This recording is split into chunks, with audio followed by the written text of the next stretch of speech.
Temanku Obaidah. Kemanapun Obaidah pergi, seekor camar selalu mengikuti.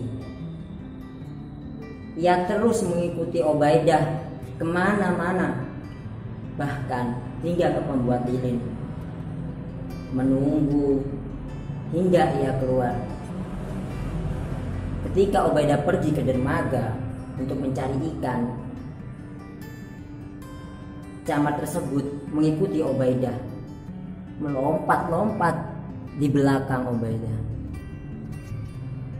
Setiap malam Obaidah dapat melihatnya dari jendela, bertengger di cerobong memandangi Obaidah. Dari semua camar yang ada di pulau ini, kenapa ia terus mengikuti Obaidah?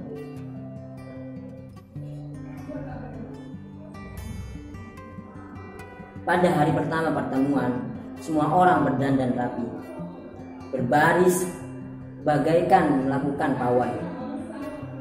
Ayah dan ibu berada di depan, di belakang Obaidah dan saudara-saudaranya. Dan terakhir, seekor camar berjalan mengikuti dari belakang, seolah-olah akan mengikuti pertemuan pula. Pergi, ucap Obadiah. Camar itu pun lalu terbang, namun tak lama kembali. Lihat, sepertinya kau punya teman, Obadiah, ucap ayah sambil berbelok menuju ke rumah pertemuan. Wah, lihat, sepertinya Obadiah punya teman, ucap saudara-saudaranya. Mengapa kau tidak mengajak camar itu untuk ikut ke pertemuan, Obadiah, ucap salah satu saudaranya. Obadiah lalu terdiam. Dia mengambil batu untuk melempar ke camar itu. Lemparannya meleset, dan camar itu pun lalu pergi. Namun setelah pertemuan selesai, camar itu berada di luar, seolah-olah menunggu Obadiah. Kejadian itu membuat Obadiah sangat tidak ingin keluar rumah pada pagi harinya. Lalu pada sarapan, ayah bertanya kepada Obadiah, "Kemana temanmu, Obadiah?" Obadiah dengan mulut penuh makanan menjawab pertanyaan ayah. Teman yang mana ya? Temanmu si burung camar, ejek salah satu saudara Obadiah. Dia bukan temanku, ucap Obadiah. Namun ibu lalu tiba-tiba melerai. Jangan begitu, Obadiah, bukankah itu baik jika ada makhluk Tuhan yang menyukaimu? Tapi aku tidak menyukai dia, Bu. Burung camar itu seharusnya tidak mengikuti siapa-siapa, jawab Obadiah. Salju mulai turun. Ibu meminta Obadiah untuk pergi ke penggilingan dengan membawa uang dan satu kantong. Ketika dalam perjalanan, Obadiah tidak melihat camar itu sekalipun. Apakah ia tidak suka salju? Atau ia sudah pergi ke tempat lain? Pikir Obadiah.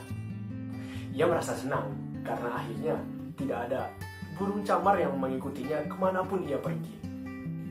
Ketika sampai di tempat penggilingan, Obadiah membeli sekantong tepung dan memberikan uang pemberian dari ibu untuk membayarnya. Ini untuk kamu. Penjual tepung tersebut memberikan 1 penny kepada Obadiah. Obadiah merasa senang. Ketika dalam perjalanan pulang, ia melihat sebuah papan es dan ia mencoba meluncur di tempat itu. Tapi sayang, ia jatuh. Lututnya terluka, topinya terlempar. Tepung yang ia beli menjadi basah. Dan penny yang ia dapatkan hilang.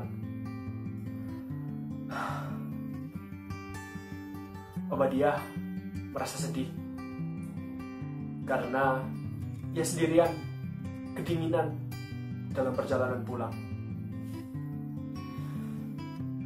Sesampainya di rumah, ibu menasehati dia tentang itu. Ibu bilang, "Sudah, kamu cepat mandi dan ganti baju sebelum sakit. Dan kamu cepat makan." Namun, entah kenapa, makanan ibu pada hari itu terasa tidak enak. Ibu bertanya, "Lututmu sudah baik-baik saja?" Obadiah menjawab, "Iya, sudah baik." Tapi ia masih menyesal, masih bersedih atas Penny yang ia hilangkan di salju itu. Obadiah masih memandangi jendela, berharap camar tersebut balik memandanginya. Namun, tidak ada siapa-siapa di sana. Besok dan besoknya pula, tidak ada camar yang mengikuti Obadiah. Setiap malam, ia habiskan untuk memandangi jendela, mencari camar tersebut. Hingga pada akhirnya, ia melihatnya di dermaga, bergerombol dengan camar-camar lain. Namun, terdapat kail pancing tersangkut di paruhnya. "Itu kalau kamu mencuri dari nelayan," ucap Obadiah sambil pergi. Obadiah sedang dalam perjalanan naik pandai besi ketika ia menyadari camar tersebut mengikutinya. Kalau kamu diam, akan kulepaskan," ucap Obadiah. Camar tersebut terdiam. "Tidak akan sakit." Obadiah melanjutkan dan akhirnya kail tersebut terlepas dari paruh camar. Camar tersebut kemudian pergi menuju ke mercusuar meninggalkan Obadiah. Di rumahnya, Obadiah menceritakan semua yang terjadi sambil makan roti yang baru dibuat ibu.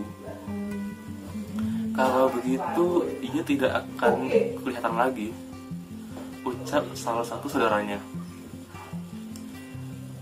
"Iya, seharusnya tidak," balas Obadiah. Pada saat akan tidur, ibu menuju ke jendela. "Lihat, Obadiah." Obadiah pun pergi ke jendela. "Bukankah itu temanmu?"